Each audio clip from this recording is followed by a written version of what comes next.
Welcome to the Creation Innovation Podcast. I'm your host, Elizabeth King. Together, we'll have conversations with incredible human beings who have taken their creative outlet and turned it into something innovative. From people leaving the corporate world to be 8-figure entrepreneurs to people who have created books, created a family, or just creating to have fun in the world. We are all in a journey to create something amazing in our lives, and I hope that you find some inspiration of your own here. This is the Creation Innovation Podcast.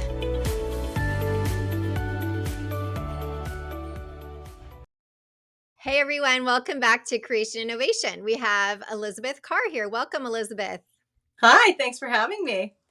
Elizabeth is known for many things, but first and foremost right now, making inroads with the situation in Alabama in regards to IVF and fertility. So, Elizabeth, tell us a little bit about what's happening there and what you were doing to kind of misshape what's happening in the world with Alabama and hopefully not making that happen anywhere else. Yeah, so it's really interesting. Obviously, as a fertility advocate in the space and somebody who was born using the IVF technology, I pay very close attention to what's going on in the world, not just the US. And I was actually on vacation with my family when the Alabama ruling happened. And we were just kind of relaxing, having some downtime. I was scrolling and reading the news as I usually do. And I saw the ruling. And I just kind of sat there for a minute and thought, oh my goodness, this is unbelievable. And it was really like a stab to the chest for me as somebody who's a product of this technology. Mm-hmm. It felt like a personal attack on like, we actually don't think you should have been born this way, right, kind of thing. So what happened was the Alabama Supreme Court essentially ruled that in their ruling, embryos are considered children, which, has all kinds of implications and ramifications for the IVF process. And when I heard that, in the same moment that I'm having these thoughts of like, oh my goodness, this is so awful, the next thing that kind of popped into my mind was, okay, what can I do now? Mm-hmm. And I think that that's just how I'm wired. I was a journalist for most of my career. So 9 times out of 10, the way I process something is to start by writing. And so I immediately started writing a piece for NPR, the NPR station up here in Boston. And in pretty short order, within a day or two, that was published. Amazing. And then as soon as that was published,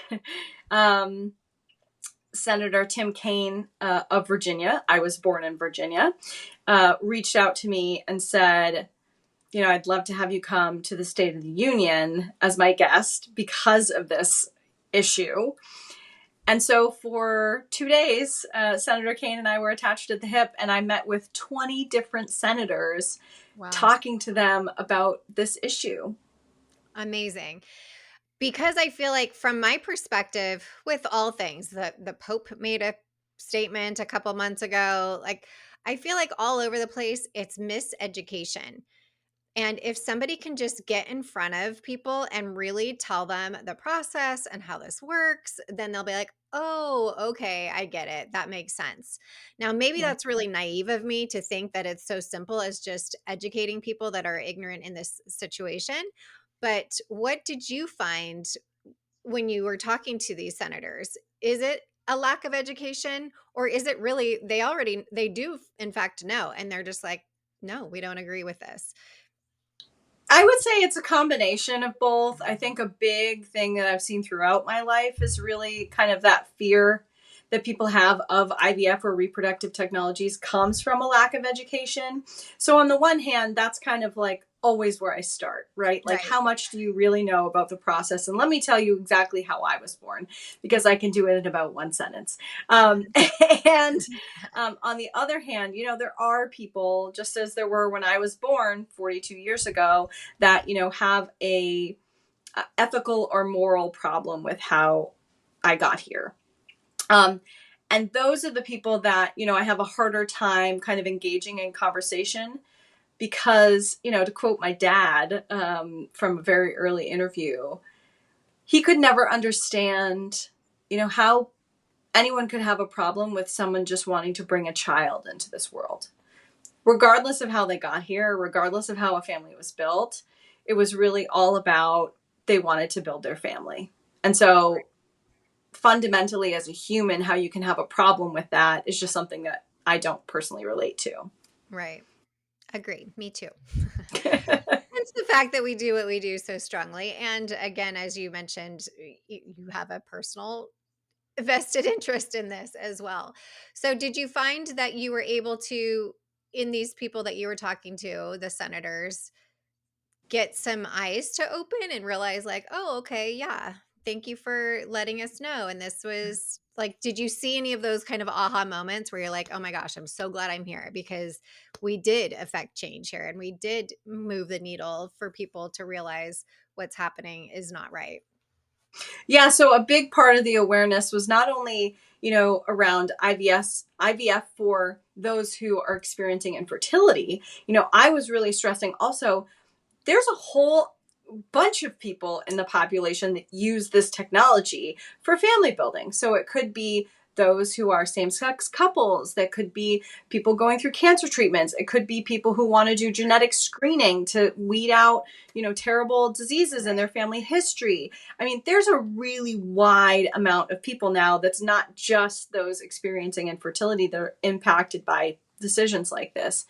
And then the other piece that I feel we were successful at, but we still have a long way to go, is raising awareness about this Access to Building Families Act, which, if anybody's not familiar, is a bill that Senator Tammy Duckworth wrote and Tim Kaine sponsored to try and protect IVF nationally. And so what they did was they brought it to a floor vote looking for unanimous consent, which means anybody can object. And if one person objects, it fails. So it did fail. Mhm. And but it was really helpful to just have people know, like, hey, this is out here, we're trying to work on this. So a lot of the discussions I had were with people, saying we hope you'll support this bill because it's really, really important. So Mhm. now that's really where the hard work is going to be, is getting, hopefully bipartisan support to get this bill out of committee so that it can get back on the floor. Right.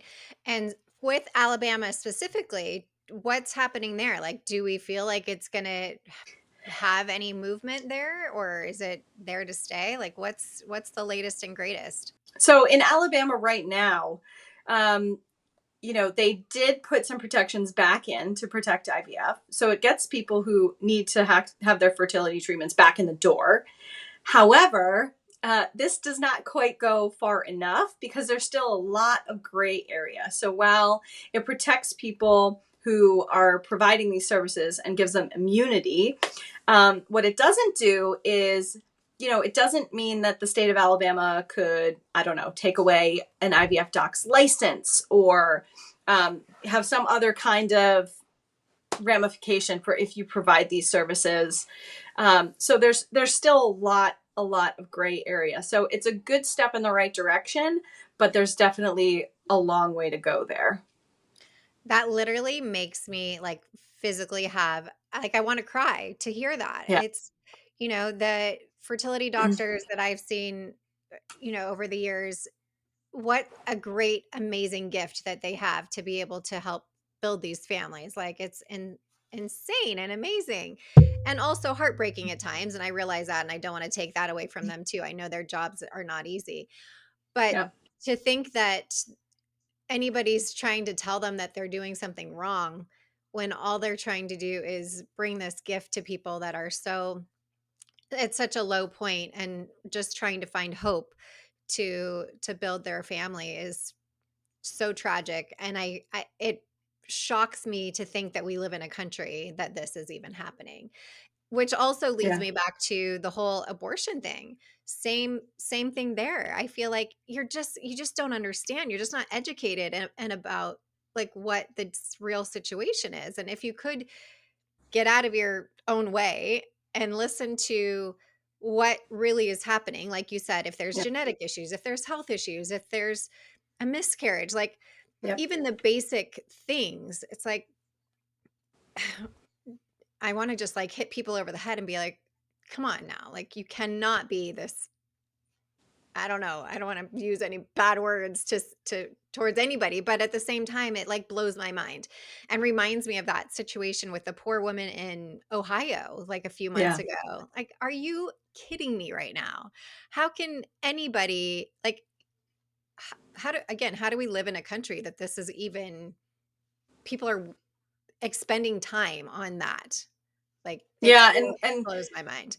what's so interesting about this whole landscape right now, remember, not that I want to make myself younger. Well, I do, but you know, IVF in this country is only 42 years old. I'm only 42. And Roe versus Wade was on the books for many, many years before I was born in 1981. And so this is really the first time that these reproductive technologies are operating in a landscape that does not have that protection that Roe v. Wade provided for us. So I Mhm. think that's why, for the first time, we're really seeing threats unlike we've ever seen before, which we saw with the Alabama ruling, because now it really sets up states potentially, and we see that Iowa is trying, Tennessee is trying, Florida put something on pause. There's potential that they could all kind of replicate what Alabama did. And that's really scary. And Right. that's why I am being so vocal. And I feel like everybody should wake up and pay attention right now and use their voice, share their story, um, advocate as much as possible, because we're only as strong as our collective voices are when it comes to laws and lawmakers.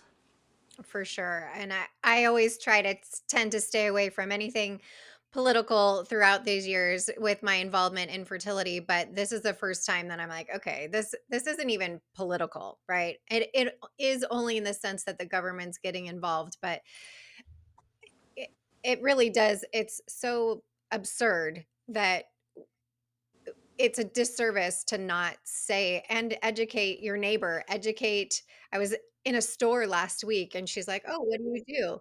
And we had this conversation. Even she knew about all these things. A 65-year-old woman has no relation to anything Yeah. fertility wise, and she knew what was happening. So it's a good thing in the fact that it's coming to mainstream and people are understanding more. But it is so important for people now more than ever. If you've gone through a fertility journey or you understand the process, start talking to people about it. Let them understand that it's not this big bad thing. It's this amazing miracle that we are able to have the science to do and have all the options that we are. Again, it blows my mind and I get goosebumps every time I talk about it that we have the technology now to do all these things. For people that never in a million years thought that they would be able to have a child and in all sorts of ways. And I think just going back to the simple basics of educating people on that and why, like you said, there's same-sex marriages, whether you agree with that or not. There's people with genetic issues, whether you agree with that or not. Like there's so many things, but once we break it down very simply of how the process works, this is what Yep. happens, this is whatever, then people are like, "Oh, okay, I get it." Like it's not this big bag ugly thing type of, that's trying to destroy humanity or whatever. I don't even Yeah. know where they're coming from with this. So I laugh when I say that because I really don't know what the bottom line is why. Do you know, Elizabeth? Like what is their bottom line that they're thinking that they're saving us all from by doing this?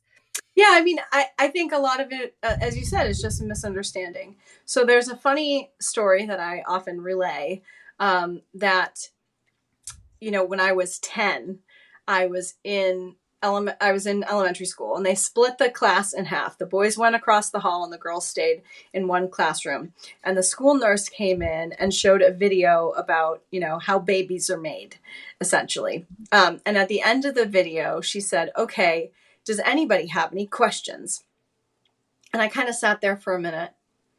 And then I put my hand up and said, um, that's not at all how I got here. And I just want to explain how I got here, because I, as a 10-year-old kid, just kept thinking to myself, if there's anyone else like me in this classroom, which at that point there really wasn't, because I was, one of the very first, but still, if there's anyone else who got here like I did, it feels like this conversation is excluding us. And I didn't want people to feel excluded.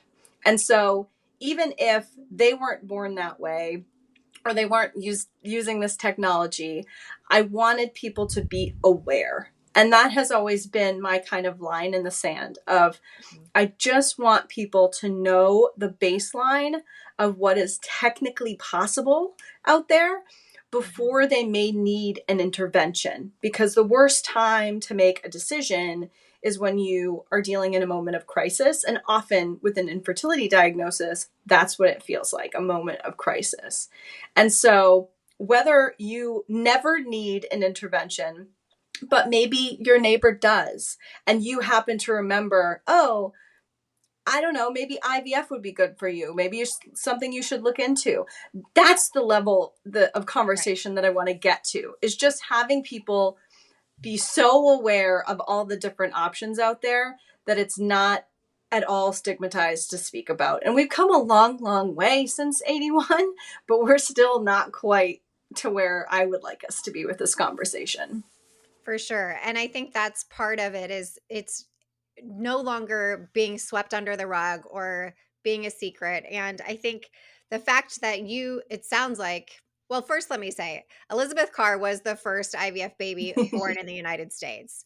And therefore that's a big inroad. I know my doctor here in Orange County was one of the ones that was working at the NIH in the 70s around all of this stuff. And to hear the stories then, and to then now be talking to this whole new generation of people that are having their own kids based on, Yeah. it's like, okay, it's happening now, which is so amazing. And but most of the people in those early days, it was a big secret, and they thought that no one would ever know. And if we did it this way, I mean, I even know 20-year-olds that are donor babies that don't know that they're Yep. donor babies. And now that 23andMe and all the things that are happening, it's gonna have, like, eventually that's gonna come out, right? So it sounds like your story, it was just an open book from the beginning of how you came to be. Am I understanding that correctly? Yeah, I mean, I had no choice in the matter, right? So my parents felt very strongly when it was announced that she was pregnant. They didn't know that they were going to be the first until the doctor said, by the way, Oh. you're our first success. And I was actually born in Virginia because IVF was illegal in Massachusetts at the time. There were no IVF programs anywhere in the country except for this little tiny clinic in Virginia. So Wow. that's why my parents flew back and forth, in order to create their family. And I was born in Virginia. And my parents felt very strongly that people should know their names, see our faces, and that we would not shy away from press or media, because people really needed to see that I was a normal, healthy baby, just like everybody else.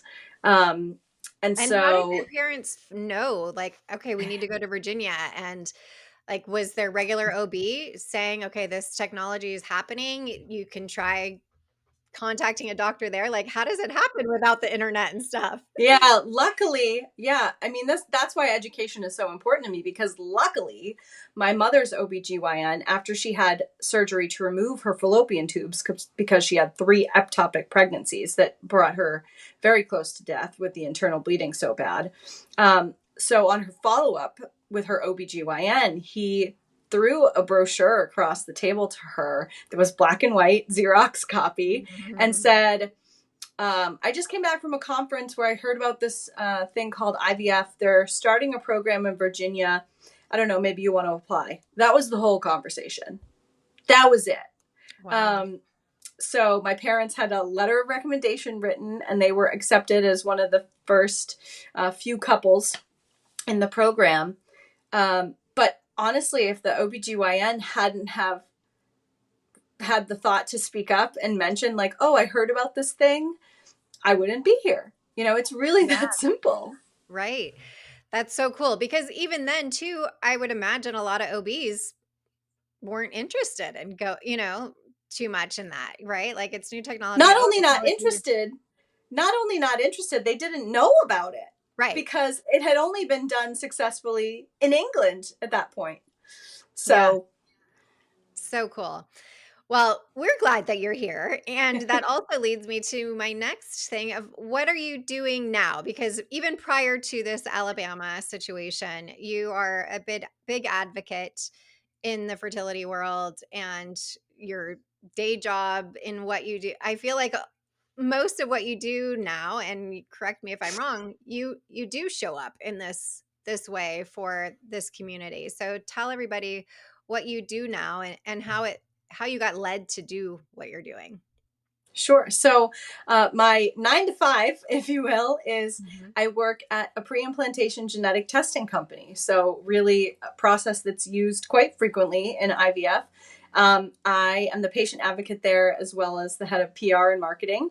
And so, kind of using my unique skill set that I've had for my entire life of explaining these complex things to patients and providers in a way that's easy to understand because some of this technology, is really complicated. And so you need somebody to be able to explain it and break it down. But I've worked for many years now within the industry. I feel like, I also didn't really have a choice in that. I've been fascinated by it since I was born and been a Right. follower of it my entire life. And to see it evolve the way that it has and open up and be, like I said, conversations in mainstream now is so cool. I feel like even from my own journey, and which hasn't of course been as long as yours, but prior to, I have a situation with my sister that happened almost 30 years ago, and then when I did my own egg freezing, nobody was doing that then, and now it's like, people are at happy hour talking about freezing their eggs, and it's a regular conversation. So to see how the landscape has changed over the years and continues to is so cool.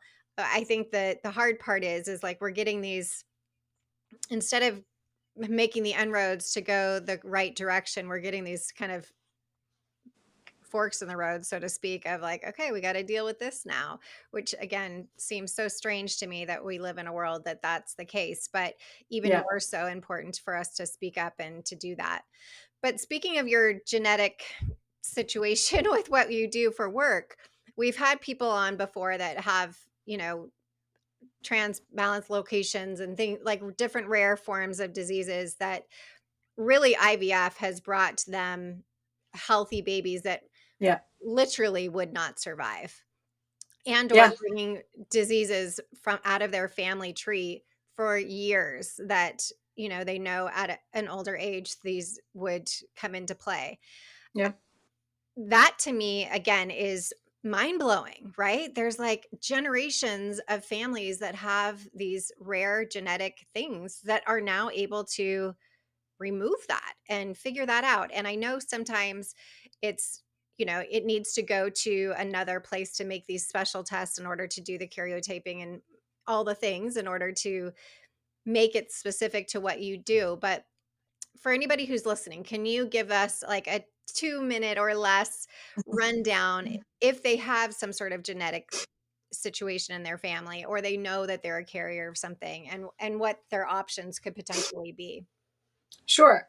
So I happen to work at a company named Genomic Prediction. We have a suite of testing we call LifeView. So there are this in the great world of pre-implantation genetic testing, there are a lot of different testing options available to you. So it's not like it's a one size fits all kind of Right. deal. Which I think Um, is super important because yeah, people think, "Oh, they exactly. won't, mine's so rare, they won't have anything for it." Yeah. Okay, go ahead. Yeah. So there's essentially at our company we offer. I'll explain what these tests actually mean, but I'll Mhm. lay them all out first. So we have something called PGTA, we have PGTA plus, we have PGT-SR, we have PGT-M, and then we have something called the embryo health score. So PGTA you've probably heard of before because Mhm. it's pretty standard in practice now. That just looks at your embryos and says, does this have the correct number of chromosomes?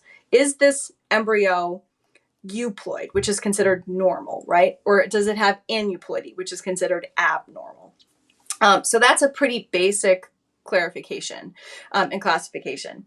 PGTA plus can go one step further, and personally, I think it's really helpful if you're a patient. If you do have abnormal embryos, what the A plus test can do is actually show you, oh, that's on the maternal or the paternal side.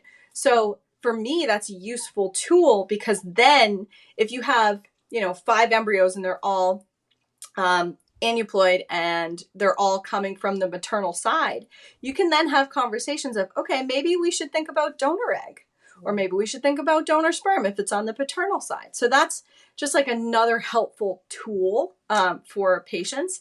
PGT-SR, obviously you mentioned that's the structural rearrangements. And that is a really helpful tool for people to know as well. And obviously there's a lot of different things that can go into the structural rearrangements, but that's a very specific test as well. PGTM has been around since the 90s, believe it or not. So that's testing for things like Huntington's disease, sickle cell, single gene mutations, essentially. So you And already then know going into it that you have that, or yeah, most times you do. okay. You will be aware, but you can also have those conversations with your doctor if there's a specific family history. You Mhm. might be a carrier, but you might not be impacted yourself with any symptoms. Right. So that's where something like an M test is really helpful. And then the embryo health score is something really interesting and new on the market. It's been around for a couple years, otherwise known as PGTP. We call it the embryo health score.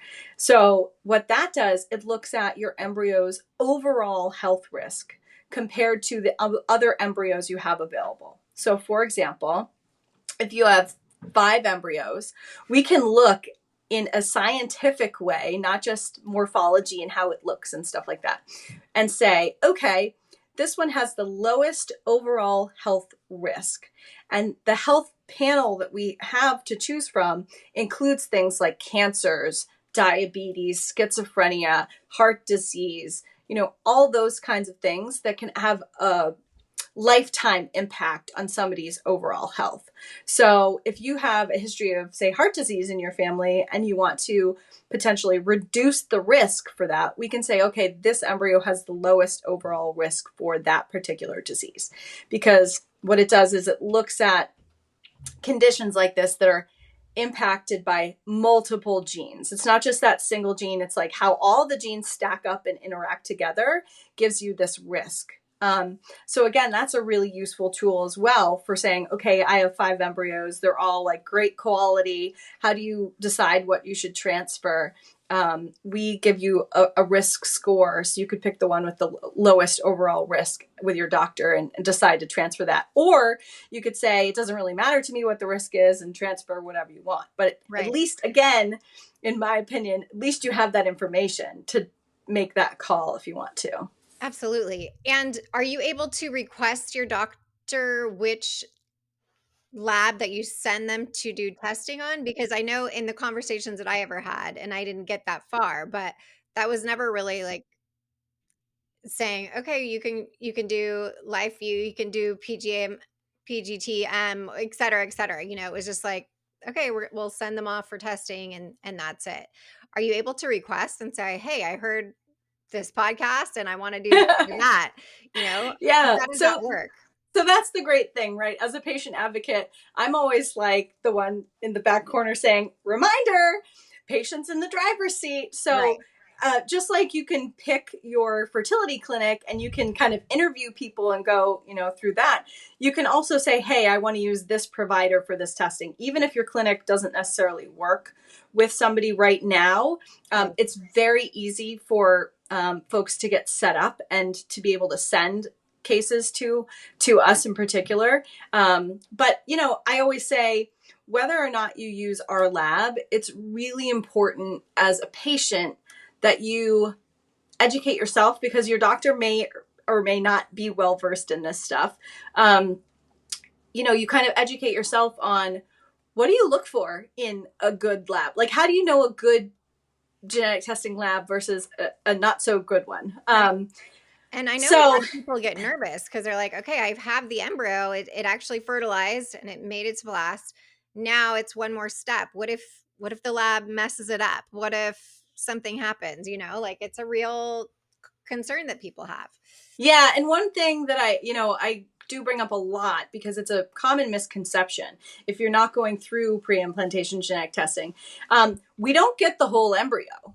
So your embryos stay at your IVF clinic.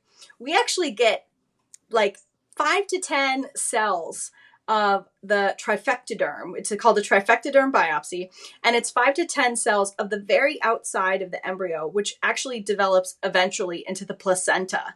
So very minimal, manipulation to the embryo itself to test. Right. And so I think that's something that, people who may not have gone through it before, always get nervous, like, oh my gosh, they're going to have my whole embryo. No, Right. your embryos stay right where they are. We get sent a little tiny sample, Right. and then we amazingly can extract all this data from it now. Again, it's so cool. It's so cool that we're I able to know. figure this out. I mean, really, like I love it. I obsess with it. I geek out on all of it. I think it's amazing. Well, thank you so much for being here today, Elizabeth. How can people help and support and get on the bandwagon with what you're doing and all the things? Yeah. So first of all, always feel free to reach out to me. I'm an open book. Best way to reach me is on my Instagram. It's at ejordan12. I had to think about that for a minute. As well as, step one, really keep telling your story. And if you haven't signed up for Advocacy Day with Resolve yet, I have been a state captain for many, many years. So this is my shameless plug of sign up for Advocacy Day. Resolve is so fantastic. They do all the training. They help you with talking points. You never take a meeting alone. It's like such a lovely process. And that means you too can have meetings with all these senators and representatives and really talk about these issues, which is super important, especially in those states that, are really in danger at the moment. And it's such a great community too. I think if you're going through it or have a loved one that has gone through it, you find people that are, fighting for something that you all want to affect change on. And that's a really good feeling when you're part of a community. And it's a lot of men and women. I think sometimes people have this idea that it's just the women on the front line, but no, there's plenty of men there too, talking with us. And as Elizabeth mentioned, it is so well organized now, and they're so extensive on what they're doing, and it's really a great program. I'm happy to see that they have grown so much over the years and continue to do so. Yes, resolve.org is awesome. And thank you again for being here, and thank your parents for taking that risk of doing something in the unknown. I mean, that again, just the idea of let's take this chance must have been a big, like, strange world to go down, I can imagine then. I don't even know what to equate it these days, but like how cool that they were so open-minded to say, like, no, this is worth the risk of, potentially building our family. And here you are. So Yeah. thanks for being here again. Have a good rest of your week, and we will talk soon. Thanks, Elizabeth. Thanks so much. Thank you so much for listening to this episode of the Creation Innovation Podcast. Make sure to follow us on Spotify for free episodes and subscribe to the Creation Innovation Podcast on Apple, Spotify, or wherever you choose to get your podcast. Don't forget to rate and review the podcast wherever you're listening for a chance to receive a special gift. Yes, we actually do send out gifts. It's my favorite thing to do. So visit us at elizabethking.com/creation innovation for more information on how to enter. Every review counts, and we are so grateful. You can follow me at the official Elizabeth King on Instagram or TikTok. Until next time.